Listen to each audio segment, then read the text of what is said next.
Timbog ang isang lalaki sa ikinasang entrapment operation ng mga tauhan ng Regional Anti-Cybercrime Unit 3 dahil sa pananakot na ipapakalat ang masiselang video ng kanyang dating ka-live-in partner.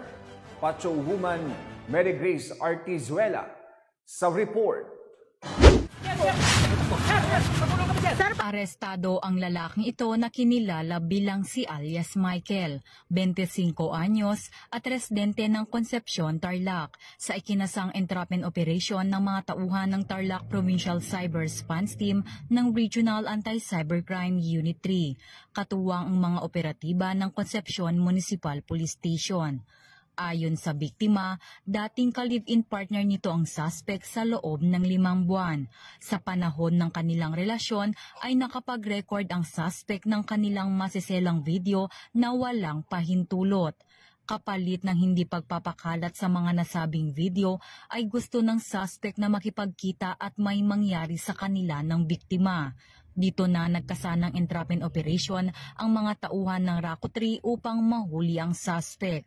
Nahaharap ngayon ang suspect sa patong-patong na kaso at kasalukuyan itong nasa pangangalaga ng Concepcion Municipal Police Station para sa dokumentasyon at medical examination.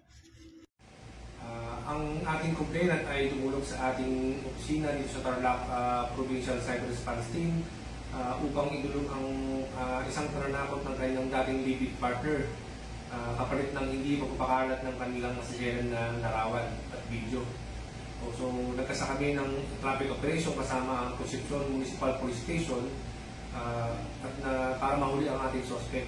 So, nahuli nga natin ng suspect at nahulihan pa ito ng hinihinalang illegal na droga.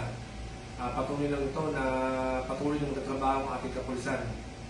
Dahil sa bagong Pilipinas, gusto ng pulis, ligtas ka.